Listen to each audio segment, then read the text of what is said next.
آج ہم قدیم یونان کی بہت مشہور کہانی تھیسس اور مینوتار اس میں گہرائی تک اتر رہے ہیں۔ یہ بہادری، خوف اور آپ کہہ سکتے ہیں پیچیدہ راستوں سے نکلنے کی ایک لازوال داستان ہے۔ جی بالکل۔ ہمارے پاس اس دیومالائی کہانی سے متعلق کچھ اقتباسات اور تجزیے ہیں، اور ہمارا مقصد ہے کہ ان میں جو چھپے ہوئے سبق ہیں، جو دلچسپ پہلو ہیں، وہ سامنے لائیں۔ ٹھیک۔ تو آئیے شروع کرتے ہیں ایتھنز شہر سے۔ ایک زمانے میں علم و حکمت کا مرکز تھا، لیکن ہماری کہانی کے وقت وہ کریٹ کے طاقتور بادشاہ مینوس اس کے زیر اثر تھا۔ اور یہ اثر کوئی معمولی نہیں تھا۔ دیکھیں، بادشاہ مینوس نے ایتھنز پر ایک بہت تکلیف دہ خراج عائد کیا ہوا تھا۔ ہر سال 7 نوجوان لڑکے اور 7 نوجوان لڑکیاں کریٹ بھیجی جائیں گی۔ اچھا۔ ذرائع بتاتے ہیں کہ یہ صرف ایک آپ کہیں سیاسی محکومی نہیں تھی، بلکہ ایتھنز کے لیے ایک مسلسل نفسیاتی اذیت تھی، مطلب ایک ایسا زخم جو ہر سال ہرا ہو جاتا تھا۔ اور ان نوجوانوں کا مقدر انہیں کریٹ میں ایک بڑی بدنام زمانہ جگہ یعنی لیبرنتھ، ایک بہت بڑی بھول بھلیوں میں بھیج دیا جاتا تھا۔ یہ کوئی عام قید خانہ نہیں تھا، ہے نا؟ یقیناً نہیں، بالکل نہیں۔ کچھ ذرائع لیبرنتھ کو صرف ایک تعمیراتی شاہکار نہیں کہتے، بلکہ ایک زندہ آزمائش کے طور پر پیش کرتے ہیں۔ اس کا ڈیزائن، جو ڈیڈلس نامی ماہر کاریگر سے منسوب ہے، وہ ایسا تھا کہ اندر جانے والے کو نہ صرف راستہ بھٹکائے، بلکہ اس کے حواس اور ہمت کو بھی آپ سمجھے پست کر دے۔ اور ان پیچیدہ راہداریوں کے بالکل بیچ میں، مرکز میں رہتا تھا مینوٹار۔ مینوٹار نام ہی ایک عجیب سی تصویر ذہن میں لاتا ہے، آدھا انسان آدھا بیل۔ ذرائع تو اس کی وحشت کی بڑی تفصیل بتاتے ہیں، ایک بھوکا عفریت جو ان ایتھنزی نوجوانوں کا انتظار کرتا تھا۔ یہ صرف ایک افسانوی بلا نہیں تھی شاید؟ نہیں، یہ اس سے زیادہ تھا۔ یہ بھی کہا جا سکتا ہے کہ مینوتار ایتھنز کے لیے کریج کی طاقت اور ظلم کی ایک مجسم شکل تھا۔ اس کا وجود ہی ایتھنز کی بے بسی اور آپ کہیں ذلت کا نشان تھا۔ وہ خراج کی ادائیگی ایک سالانہ رسم بن گئی تھی جو انہیں اپنی کمزوری کا احساس دلاتی رہتی تھی۔ اسی مایوس کن ماحول میں پھر ہمارا ہیرو سامنے آتا ہے، تھیسس، ایتھنز کا شہزادہ۔ ذرائع اسے صرف ایک شاہی وارث نہیں دکھاتے، بلکہ ایک غیر معمولی نوجوان بتاتے ہیں، جسمانی طور پر طاقتور، چہرے پر ذہانت اور آنکھوں میں انصاف کی پیاس۔ جی۔ اسے اپنے شہر کی یہ حالت اور اپنے لوگوں کی بے بسی وہ قبول نہیں تھی۔ اور دیکھیں، اس کا عزم صرف ایک جذباتی رد عمل نہیں تھا۔ کچھ تجزیے یہ بتاتے ہیں کہ تھیسس کے اس قدم میں سیاسی پہلو بھی شامل تھے۔ وہ نہ صرف عوام کا دکھ دور کرنا چاہتا تھا، بلکہ ایتھنز کی کھوئی ہوئی عزت اور خود مختاری بحال کرنے کا بھی خواہش مند تھا۔ ایک آپ کہہ لیں حقیقی رہنما کی طرح اس نے ذمہ داری قبول کی۔ خود کو رضاکارانہ طور پر اس سال کے خراج کے لیے پیش کر دیا، ان 14 نوجوانوں میں شامل ہو کر جو موت کے منہ میں جا رہے تھے۔ یہ تو بہت بڑی بات تھی۔ ایتھنز کے لیے تو یہ ایک حیران کن لمحہ تھا۔ یہ فیصلہ صرف بہادری نہیں تھی، بلکہ ایک سوچی سمجھی قربانی تھی۔ ایک شہزادے کا اپنی جان خطرے میں ڈالنا، یہ عوام کے حوصلے بلند کرنے اور تبدیلی کی امید پیدا کرنے کے لیے کافی تھا۔ یہ ایک پیغام تھا کہ قیادت صرف حکم چلانا نہیں، بلکہ آگے بڑھ کر مثال قائم کرنا ہے۔ تو جب یہ بدقسمت قافلہ کریٹ پہنچا، کہانی میں ایک نیا اور بہت اہم کردار داخل ہوتا ہے، ایریاڈنی، بادشاہ مینوس کی بیٹی۔ اچھا۔ ایک ذریعے کے مطابق اس نے ایتھنزی قیدیوں کے استقبال کے وقت تھیسس کو دیکھا اور فوراً اس کی غیر معمولی شخصیت، اس کے پرعزم انداز اور شاید اس کی آنکھوں میں جو مقصد چھپا تھا، اس سے متاثر ہو گئی۔ ایریاڈنی کا کردار اکثر رومانوی زاویے سے دیکھا جاتا ہے، لیکن کچھ تشریحات اس کی ذہانت اور ممکنہ سیاسی محرکات پر بھی روشنی ڈالتی ہیں۔ کیا وہ صرف تھیسس کی محبت میں گرفتار ہوئی، یا اسے اپنے باپ کے ظلم سے نفرت تھی، یا شاید وہ کریٹ کے مستقبل میں کوئی تبدیلی دیکھ رہی تھی؟ صلاح اس پر آپ کہہ لیں مختلف زاویے پیش کرتے ہیں۔ وجہ جو بھی رہی ہو، اس نے تھیسس کی مدد کرنے کا فیصلہ کر لیا۔ خفیہ ملاقات میں اس نے پیشکش کی، لیکن ایک شرط کے ساتھ۔ شرط؟ کیا شرط تھی؟ شرط یہ تھی کہ اگر تھیسس مینوتھور کو شکست دے کر لیبلنتھ سے زندہ نکل آیا، تو وہ ایریاڈنی کو اپنے ساتھ ایتھنز لے جائے گا۔ یہ ایک بڑا وعدہ تھا۔ اور اس کی مدد بھی کوئی معمولی چیز نہیں تھی۔ اس نے تھیسس کو کوئی تلوار یا ڈھال نہیں دی جو شاید متوقع ہوتی۔ اس نے اسے دیا ایک دھاگے کا گولا۔ دھاگے کا گولا؟ جی ہاں، ایک سادہ سی چیز لیکن انتہائی کارآمد۔ ہدایت بالکل واضح تھی۔ لیبرنتھ کے داخلی دروازے پر دھاگے کا سرا باندھ دینا اور جیسے جیسے آگے بڑھو اسے کھولتے جانا۔ یہاں ذرا رک کر لیبرنتھ اور اس دھاگے کی اہمیت پر غور کرتے ہیں۔ لیبرنتھ، جیسا آپ نے کہا، صرف دیواریں نہیں تھیں۔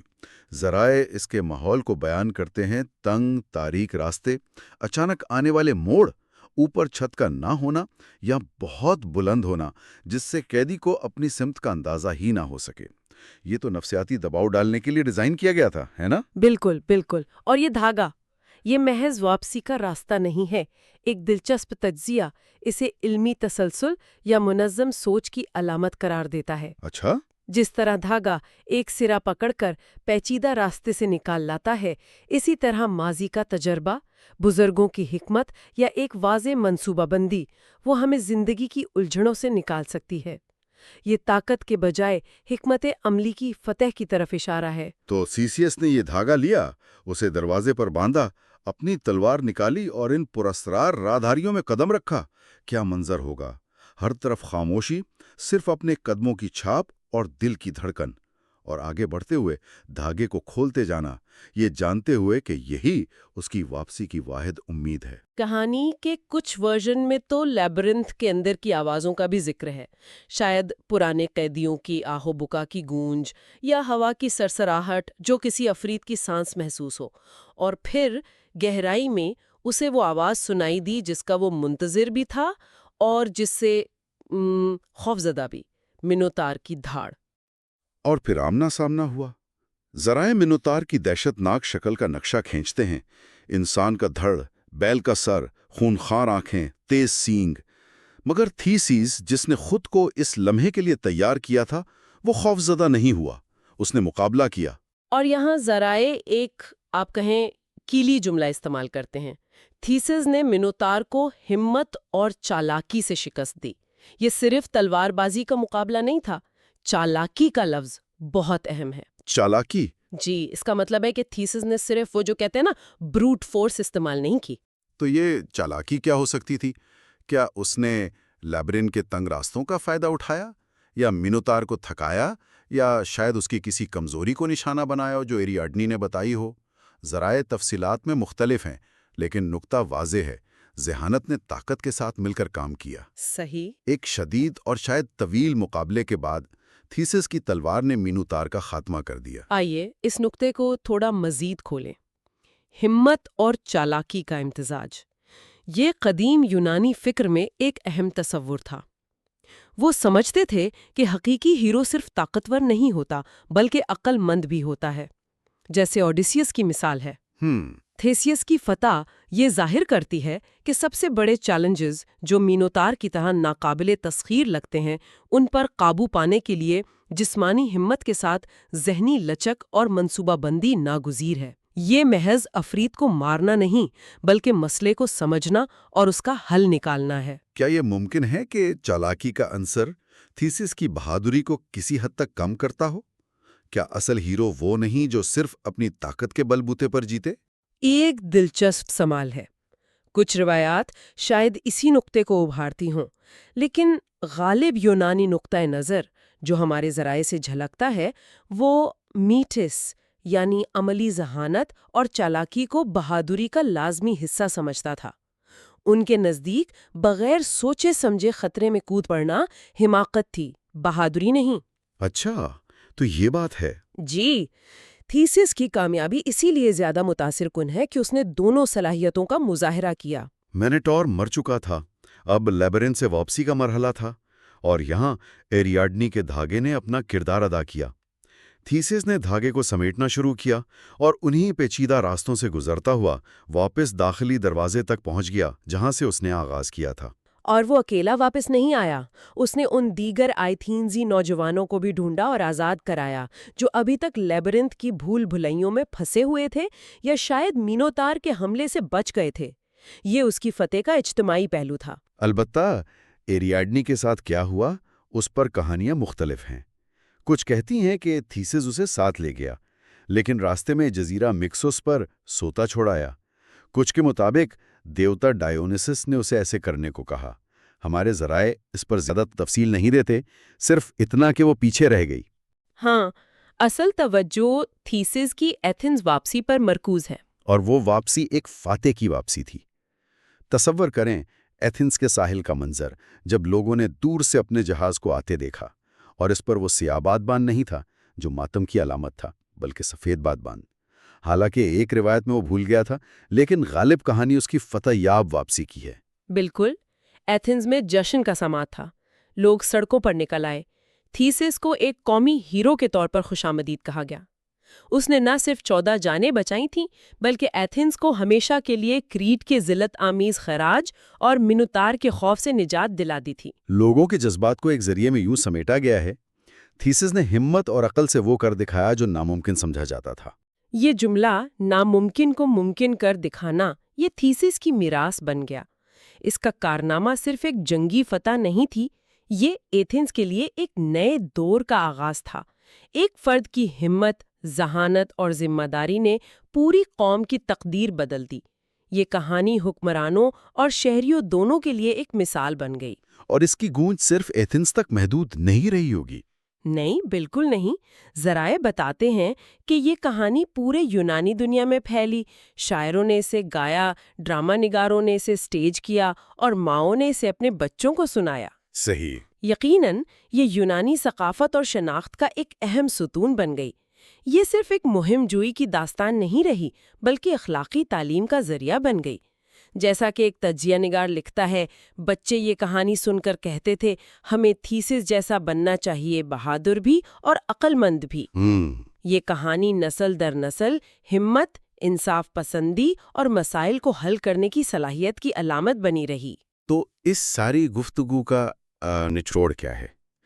ایتھنز ایک سنگین بحران میں تھا، خراج، منوتار کا خوف۔ تھیسس نے ذاتی خطرہ مول لے کر چیلنج قبول کیا۔ ایریاڈنی کی ذہانت یعنی وہ دھاگا، اس نے عملی مدد فراہم کی۔ جی۔ تھیسس نے طاقت اور حکمت عملی یعنی ہمت اور چالاکی، اس سے افرید کو شکست دی۔ نتیجہ ایتھنز کی آزادی اور ایک ہیرو کی پیدائش۔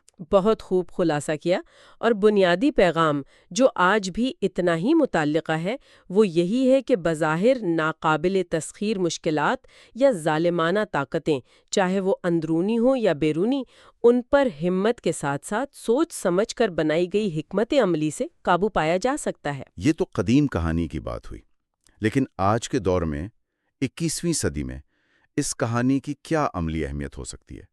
کیا یہ صرف ایک دلچسپ قصہ ہے؟ میرے خیال میں یہ اس سے کہیں زیادہ ہے۔ اگر ہم وسیع تر تناظر میں دیکھیں تو لیبرنٹس آج بھی موجود ہیں۔ یہ شاید دفتر کی پیچیدہ سیاست ہو، معلومات کا وہ سیلاب جس میں ہم کھو جاتے ہیں، ذاتی تعلقات کی الجھنیں، یا بڑے سماجی اور معاشی مسائل جن کا کوئی سیدھا سادہ حل نظر نہیں آتا۔ یہ سب جدید دور کی لیبرنٹس ہیں۔ اور مینوٹور وہ کیا ہو سکتے ہیں آج کے دور میں؟ وہ ہمارے خوف ہو سکتے ہیں، ہماری ناکامی کا ڈر، تعصبات، یا وہ نظام جو ناانصافی کو قائم رکھتے ہیں۔ کوئی بھی ایسی طاقت یا رکاوٹ جو ہمیں آگے بڑھنے سے روکے، جو ہمیں بے بس محسوس کرائے، وہ آج کا مینوٹار ہو سکتی ہے۔ تو پھر ایریاڈنی کا دھاگا کیا ہے؟ وہ کون سی حکمت عملی ہے جو ہمیں ان جدید لیبرنتھوں سے نکال سکتی ہیں؟ یہیں پر کہانی کی گہرائی سامنے آتی ہے۔ دیکھیں، دھاگا صرف ایک حل نہیں ہے، یہ مختلف چیزوں کی علامت ہو سکتا ہے۔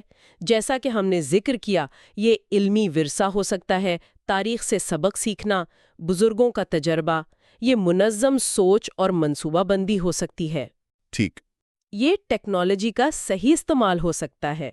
کچھ ذرائع تو اسے کمیونٹی یا باہمی تعاون کی علامت بھی قرار دیتے ہیں، یعنی مشکل میں دوسروں کی مدد اور رہنمائی حاصل کرنا۔